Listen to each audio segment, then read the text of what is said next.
23वां अध्याय और उसका 34वां पद कहता है, जहां पर प्रभु यीशु मसीह के मुंह से ये शब्द निकले, हे पिता इन्हें क्षमा कर, क्योंकि ये नहीं जानते क्या कर रहे हैं।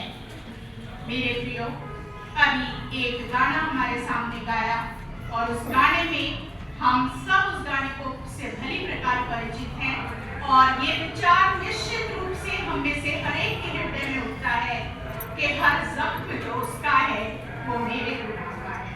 और निश्चित रूप से ऐसा है। परमेश्वर हमारे गुनाहों के लिए, परमेश्वर की माफी के लिए परमेश्वर ने अपने पुत्र को भेजा और आज वो पुत्र एक दर्दनाक क्रूसी मृत्यु को सह रहे हैं। अगर हम इससे पीछे के थोड़े से घटनाक्रम को देखें तो हम देखते हैं कि कलवरी के इस परिदृश्य में कुछ अलग अलग समूह हमें नजर आते हैं। पहला समूह इस दृश्य में जो हमारे सामने आता है वो सैनिक, वो सोल्जर्स जो इस क्रूसी मृत्यु देने के कार्य को वास्तव में अंजाम दे रहे हैं। उन्हें ये जिम्मेदारी सौंपी गई है कि प्रभु यीशु मसीह को क्रूस पर लटकाया जाए। और जब हम पवित्र शास्त्र बाइबल को पढ़ते हैं तो हम पाते हैं कि इन सैनिकों के ऊपर इस कार्य का, इस घटना का कोई भी असर नहीं है, क्योंकि ये सैनिक उस कार्य को मात्र एक कार्य के रूप में कर रहे हैं, एक कर्तव्य के रूप में कर रहे हैं, एक जिम्मेदारी के रूप में उसको अंजाम दे रहे हैं और उन पर इस घटना का कोई भी असर हमें नजर नहीं आता। दूसरा समूह जो इस कलवरी के पास हमें नजर आता है वो है सदूकी और फरीसी और धर्मगुरुओं का समूह, जिनके ऊपर भी हमें इस घटनाक्रम का कोई ज्यादा असर दिखाई नहीं देता, क्योंकि उन लोगों के लिए आज उनकी इच्छाओं की पूर्ति हो रही है। वो शत्रु, वो दुश्मन जो उनकी राह का बाधा थी, अवरोध था, वो आज क्रूसी मृत्यु को सह रहा है। तीसरा समूह जो हमें इस सलीब के नीचे दिखाई देता है वो है परमेश्वर के मित्र, परमेश्वर के दोस्त, उसके विश्वासी, उसके नजदीकी रिश्तेदार। और आज हम पाते हैं कि वो भी दुखी अवश्य हैं, आंसू अवश्य बहा रहे हैं, परेशान अवश्य हो रहे हैं, लेकिन शायद मेरे प्रियो वो भी इस घटनाक्रम के वास्तविक अर्थ को नहीं समझ पा रहे हैं। इसी कारण वो लोग दुखी हैं, इसी कारण वो लोग निराश हैं, इसी कारण वो लोग आंसू बहा रहे हैं। आज कलवरी के इस दृश्य को हम एक अलग परिप्रेक्ष्य में देखने का प्रयास करेंगे और जब हम कलवरी के इस दृश्य को देखेंगे तो उसके लिए हम कहां से शुरू करें, क्योंकि हमारी तो मनुष्य होने के नाते सांसारिक बुद्धि है, सांसारिक आंखें हैं, तो आज हम इस दृश्य को कैसे देखें। आज तक हमने क्रूसिफिकेशन को केवल सांसारिक या मनुष्यों की नजर से देखा है। आज थोड़ी देर के लिए इस क्रूसी मृत्यु की घटना को हम यीशु मसीह के नजरिए से देखने का प्रयास करेंगे और इस घटना के वास्तविक अर्थ को समझने की कोशिश करेंगे। परंतु इस वास्तविकता को समझने का माध्यम क्या है? ये माध्यम है वो 7 वाणियां जो आज प्रभु यीशु मसीह इस क्रूस से उच्चारित कर रहे हैं। वो 7 शब्द जो आज प्रभु यीशु मसीह इस क्रूस से बोल रहे हैं और ये शब्द, ये वाणियां ही वो विंडोज हैं through which we can look into the heart of Jesus Christ. यही वो खिड़कियां हैं जहां से हम प्रभु यीशु मसीह के हृदय में झांक सकते हैं। Words are always photographs। एक कथन है कि हमारे शब्द हमारे मन का चलचित्र होते हैं, उसकी फोटोग्राफ होते हैं और हम सब जानते हैं कि मृत्यु शैया पर लेटे हुए लोगों के अंतिम शब्द हमेशा बहुमूल्य होते हैं। अब ये मृत्यु से पहले बोले गए शब्द हैं, वो भी किसी मनुष्य के नहीं। ये शब्द हैं प्रभु यीशु मसीह के। वो प्रभु यीशु मसीह जो परमेश्वर का पुत्र है, जो परमेश्वर का प्रतिरूप है, और निश्चित रूप से ये शब्द हमारे लिए कहीं अधिक वैल्यू रखते हैं मनुष्य के द्वारा बोले गए अंतिम शब्दों से ज्यादा। वो हमारे लिए सोने, चांदी, हीरे, जवाहरात से भी कहीं अधिक बहुमूल्य है। अब प्रथम वाणी की ओर वापस आते हैं।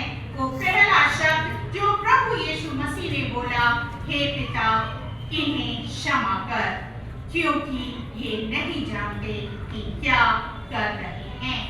मेरे प्रियो, अगर हम इस पहली वाणी की ओर ध्यान केंद्रित करें तो हम पाते हैं कि इस वाणी को हम 3 हिस्सों में बांट सकते हैं। हम इसको 3 जगह पर डिवाइड कर सकते हैं। पहली, हे पिता, बाइबल में भी इसको 3 ढंग से डिवाइड किया गया है। हे पिता और एक कॉमा, इन्हें क्षमा कर, अगेन अ कॉमा, क्योंकि ये नहीं जानते कि ये क्या कर रहे हैं। मेरे प्रियो, ये फर्स्ट वर्ड 3 चीजों की ओर हमारा ध्यान ले जाना चाहते हैं। पहली प्रार्थना, जिसे हम इनोवेशन कह सकते हैं, आह्वान कह सकते हैं, वंदन कह सकते हैं। ये असामान्य बात नहीं थी कि क्रूस पर चढ़ाए गए व्यक्ति बहुत कुछ बोलते थे, परंतु उनके शब्द सामान्यतः दर्द, पीड़ा, चीत्कार या अपशब्द हुआ करते थे। कभी कभी ये शब्द श्राप होते थे उन लोगों के विरुद्ध जो इस कार्य को कर रहे होते थे। कभी कभी ये शब्द होते थे, शिकायतें होती थी ईश्वर के विरुद्ध। कभी कभी ये मात्र दर्द से भरी चीत्कार हुआ करती थी, और वो सैनिक जो इस काम को अंजाम दे रहे हैं उन पर शायद इन आवाजों का असर पड़ना बंद हो चुका था, क्योंकि वो हैबिचुअल हो गए थे इन आवाजों को सुनने के। लेकिन आज इस कलवरी क्रूस के नीचे कुछ भिन्न शब्द इन सैनिकों को सुनने को मिले, और प्रभु यीशु ने क्रूस से जो पहला शब्द उच्चारित किया, जो पहला शब्द बोला, वो था हे पिता। उसके शब्द, पहले शब्द पिता थे। क्यों? क्योंकि पिता और पुत्र एक थे, और ये प्रभु यीशु मसीह की प्राकृतिक प्रतिक्रिया थी जो उसने इन शब्दों के द्वारा व्यक्त की थी। जैसे संसार में जब हम थोड़ी सी कष्ट या पीड़ा में होते हैं तो शायद हमारे मुंह पर हे मां का शब्द अब बिना सोचे समझे खुद ही आ जाता है। इसी प्रकार प्रभु यीशु मसीह, जिनके लिए पिता सब कुछ थे, उनके मुंह से ये शब्द निकला, हे पिता। ये शब्द प्रभु यीशु मसीह के अपने पिता पर विश्वास का भी एक अटूट प्रमाण था। उन विपरीत परिस्थितियों में जिनसे प्रभु बीते दिनों से होकर गुजर रहे थे, उन कष्टों के मध्य भी जिन्हें प्रभु यीशु मसीह अभी झेल रहे थे, ये वो समय था जब कष्ट, पीड़ा, यातना अपनी पराकाष्ठा पर थी, अपनी चरम सीमा पर थी। ये वो समय था जब बुराई अच्छाई पर पूरी तरीके से हावी थी। ये वो समय था जब सौभाग्य पर दुर्भाग्य का पहरा बैठा हुआ था। लेकिन प्रभु यीशु मसीह ने इन विपरीत परिस्थितियों में भी जो शब्द उच्चारित किए वो थे हे पिता। इस संसार का उद्धार मेरे प्रियो आज इन शब्दों के माध्यम से प्रवाहित हो रहा है। उस उद्धार के मार्ग की, उस उद्धार के सोते का बहाव आरंभ हो चुका है इन शब्दों के द्वारा जो प्रभु यीशु मसीह ने हे पिता कहकर बोले। आज संसार के इतिहास में एक विरोधाभासी घटना घट रही थी। एक निर्दोष पापियों के कारण अपना बलिदान दे रहा था, और इसके साथ ही साथ एक महत्वपूर्ण सीख भी आपके और मेरे लिए। और वो महत्वपूर्ण सीख क्या थी? वो सबक हमारे लिए था। हम जो परमेश्वर के बेटे और बेटियां हैं, वाले हैं, हम जो परमेश्वर की संतान है, उनके लिए एक आश्वासन भी था कि कभी निराश ना हो। जब हर ओर आपको अंधेरा नजर आए, जब आपका जीवन बिखराव की टूटन की कगार पर नजर आए, उस समय भी साहस ना छोड़ें, उस समय भी विश्वास ना छोड़ें। जब शैतान का राज्य आपको अपने पूरे जोरावर स्थिति में नजर आए, विश्वास रखिए कि परमेश्वर हमेशा आपके साथ है और हमेशा रहेगा। और विश्वास रखिए कि इस अंधेरे के बाद भी एक नया सूर्योदय अवश्य होगा। अगर हम इसी शब्द के दूसरे हिस्से पर आए तो हम इन शब्दों को एक प्रार्थना कहकर, एक निवेदन कहकर संबोधित कर सकते हैं। वो प्रार्थना जिन्हें प्रभु ने अभिव्यक्त किया इन शब्दों में, इन्हें क्षमा कर, इन्हें क्षमा कर। वह प्रार्थना जो इस इनोवेशन के बाद की गई, इस आह्वान के बाद की गई, ये शब्दों से भी ज्यादा अजीब थी, अविस्मरणीय थी, क्योंकि ये प्रार्थना कोई साधारण प्रार्थना नहीं थी। ये प्रार्थना अपने शत्रुओं की माफी के लिए की गई प्रार्थना थी। हमने पिछले घटनाक्रमों में देखा कि प्रभु यीशु मसीह को उनकी गिरफ्तारी के बाद से ही बेइज्जत किया जा रहा है, उन पर दोषारोपण किया जा रहा है, उन्हें तरीके तरीके से षड्यंत्र में फंसाने की साजिश की जा रही है, उनको फंसाने के लिए कानूनों तक को बदला जा रहा है। प्रभु को एक राजा से दूसरे राजा के पास धकेला जा रहा है, भीड़ उस पर दोष लगा रही है, उसके विरुद्ध चिल्ला रही है। एक मनुष्य होने के नाते अगर हम ऐसी परिस्थितियों में होते तो हमारी प्रतिक्रिया क्या होती? हमारे मुंह से चाहे अनचाहे उस व्यक्ति के लिए, उस भीड़ के लिए खराब शब्द निकलते, अपशब्द निकलते, शायद कर्ज निकलता, श्राप निकलता। लेकिन आज एक फर्क दृश्य हमें देखने को मिल रहा है, जहां प्रभु यीशु मसीह की प्रतिक्रिया बिल्कुल मनुष्यों से भिन्न है और वो कह रहे हैं, हे पिता, इन्हें क्षमा कर। इस क्षमा माफी का ये संदेश देने का एक और बहुत बड़ा मकसद प्रभु यीशु मसीह यहाँ साबित करना चाहते हैं। अपने जीवन काल में प्रभु यीशु मसीह ने जब भी शिक्षाएं दी, उन्होंने हमेशा सिखाया, अपने शत्रुओं से प्रेम करो, अपने सताने वालों को आशीष दो। पहाड़ी उपदेश हम सबको याद है, जहाँ पर प्रभु यीशु मसीह ने बहुत सी ऐसी बातें बोली। आज प्रभु यीशु मसीह अपने जीवन काल में इस बात को साबित करना चाहते हैं कि मेरी बोली हुई बातें केवल सिद्धांत नहीं है, इसे व्यवहार भी बनाया जा सकता है। ये बातें व्यवहारिक भी हो सकती हैं और अपनी मृत्यु शैया पर आज प्रभु यीशु मसीह इसे प्रूव करके दिखा रहे हैं। मेरे प्रियो, हम इस संसार में बहुत से सुंदर उपदेशों को सुनते हैं, लेकिन अफसोस हमें प्रीचिंग और प्रैक्टिस में एक भारी अंतर देखने को मिलता है। लेकिन आज क्रूस से वो अंतर मिट रहा है।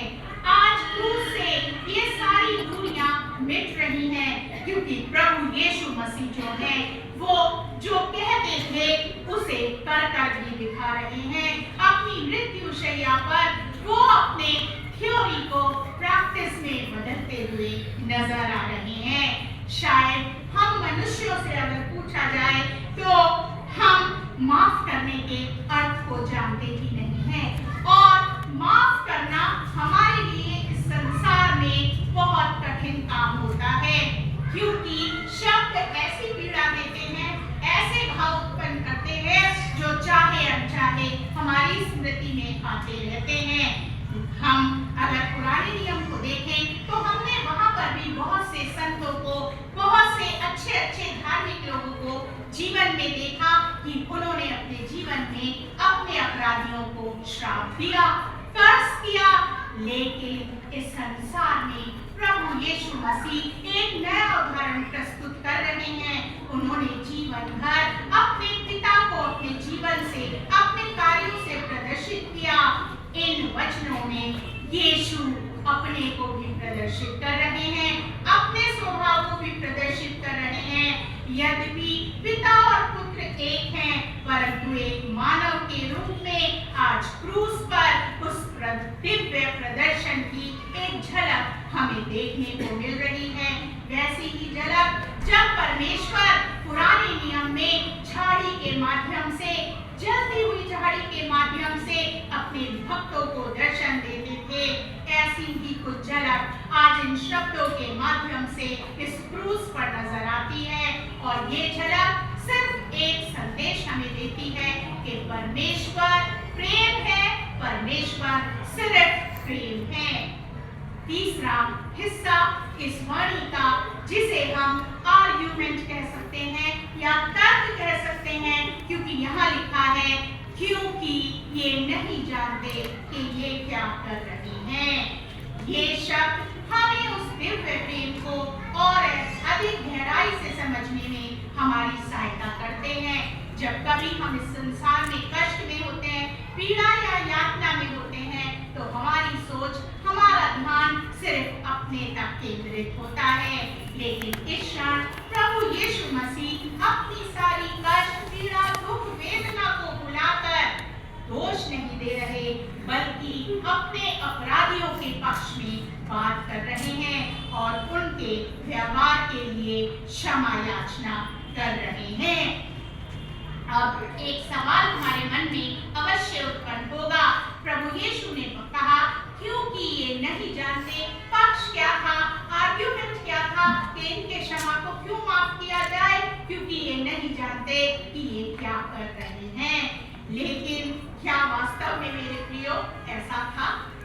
क्या ये लोग वास्तव में नहीं जानते थे कि वो क्या कर रहे हैं? क्या यहूदा इस्करियोती नहीं जानता था वो क्या कर रहा है? क्या धर्मगुरु, क्या सदूकी पुरनिये नहीं जानते थे कि वो क्या कर रहे हैं? क्या हेरोदेस नहीं जानता था वो क्या कर रहा है? या क्या पिलातुस नहीं जानता था वो क्या कर रहा है? अगर हम सांसारिक दृष्टि से देखें तो ये शब्द हमें केवल सैनिकों के लिए उपयुक्त लगते हैं, क्योंकि वो वास्तव में नहीं जानते थे वो क्या कर रहे हैं। वो तो उस ऑर्डर को पूरा कर रहे थे जो उनके राजा के द्वारा उनको दिया गया था। लेकिन और हम ये भी जानते हैं कि जब सैनिक इस काम को अंजाम दे रहे थे, तब क्रूस से प्रभु यीशु मसीह ने इन शब्दों को उच्चारित किया था। ये शब्द उस दिव्य स्वर्गिक दया को प्रतिबंधित नहीं करते जो प्रभु यीशु ने हम सब के लिए रख छोड़ी है। ये बात सच है कि ये कहा गया क्योंकि ये नहीं जानते ये क्या कर रहे हैं। लेकिन मेरे प्रियो, हम भी कई बार पाप करते समय वास्तव में नहीं जानते हम क्या कर रहे हैं। शब्दों को बोलते समय हम वास्तव में नहीं समझ पाते हम क्या बोल रहे हैं। लेकिन आज ये क्षमा की प्रार्थना, आज ये याचना, ये आह्वान, ये अपराध बोध से भरी हुई विनती केवल उनके लिए नहीं है जो वास्तव में नहीं जानते वो क्या कर रहे हैं, बल्कि उनके लिए भी है जो वास्तव में जानते हैं कि वो क्या कर रहे हैं। आज हर एक उस पापी के लिए दया और क्षमा के मार्ग खुले हैं, क्योंकि परमेश्वर को हमारी प्रत्येक कमी और कमजोरी का ज्ञान है और परमेश्वर हमें क्षमा करने की बात कर रहे हैं, बशर्ते हम अपने अपराधों को उसके चरणों में डालने के लिए तैयार हों। प्रभु ने अपने अपराधियों के लिए क्षमा मांगी क्योंकि वो जानते थे उन्हें क्षमा की आवश्यकता है। और क्षमा की आवश्यकता किसे होती है प्रियो? वो व्यक्ति जो गिल्टी होता है, जो अपराधी होता है, उसे ही क्षमा की आवश्यकता होती है। प्रभु की किसी इच्छा ने उन्हें विवश किया कि वो अपनी स्वयं की पीड़ा, अपने स्वयं के कष्टों को भूलकर पापों और परमेश्वर के बीच एक माध्यम बनकर खड़े हो जाएं, एक पुल बनकर खड़े हो जाएं और क्षमा की उस याचना को परमेश्वर के सामने रख सकें, ताकि मैं और आप अपने पापों से क्षमा पा सकें। अंतिम बात जो मैं आपके सामने रखना चाहती हूँ, प्रभु ने प्रार्थना की, क्या उनकी प्रार्थना परमेश्वर के सम्मुख ग्रहण योग्य हुई? क्या उन अपराधियों के अपराध क्षमा किए गए? और अगर हम देखें तो इस प्रश्न के दो पक्ष हमें देखने को मिलते हैं। एक प्रथम उसको डायरेक्ट रिएक्शन कह सकते हैं, दूसरे को इनडायरेक्ट रिएक्शन कह सकते हैं। इनडायरेक्ट रिएक्शन इस रूप में कि जब प्रभु यीशु मसीह ने ये प्रार्थना की तो अप्रत्यक्ष रूप से प्रभु यीशु मसीह शैतानी शक्तियों से लड़ रहे थे। वो शक्तियां जो क्रोध की भावना को जन्म देती हैं, वो शक्तियां जो बदला लेने की भावना को जन्म देती हैं, और प्रभु यीशु ने इस प्रार्थना के माध्यम से उन शक्तियों पर विजय हासिल की और अपने अपराधियों के लिए क्षमा मांगी। और इस घटना का बहुत प्रत्यक्ष प्रभाव हमें अगले ही वचन में नजर आता है, जब क्रूस पर टंगा हुआ डाकू इन शब्दों को सुनता है और इन शब्दों को सुनने के बाद अपने पापों का प्रायश्चित करता है और उसे स्वर्ग पहुंचने का आश्वासन मिल जाता है। इस घटना का एक और प्रभाव हमें उसी क्रूस के नीचे नजर आता है, जहां फांसी देने वाला अध्यक्ष प्रभु यीशु मसीह को परमेश्वर का पुत्र स्वीकार कर लेता है। इस घटना का एक और असर हमें 40 दिन बाद पिंतकुस्त के दिन नजर आता है, जब पवित्र आत्मा उतरती है और हजारों की संख्या में लोग अपने पापों से पश्चाताप करते हैं, प्रभु यीशु मसीह के सामने उनका अंगीकार करते हैं और अपने जीवन को बदल लेते हैं। मेरे प्रियो, माफी और क्षमा का सोता आज इस क्रूस से आपके और मेरे सबके लिए बह रहा है। आवश्यकता इस बात की है कि हम अपने पापों को इस क्रूस के नीचे लाएं, अपनी कमियों को उस क्रूस के नीचे लाएं और परमेश्वर की सामर्थ्य को बहने दें, ताकि वो सामर्थ्य हमारे अंदर इस भावना को उत्पन्न कर सके कि हम भी कह सके, हे पिता, जैसे तूने हमने हमारे अपराध क्षमा किए, हम भी अपने अपराधियों को क्षमा करते हैं। आमीन।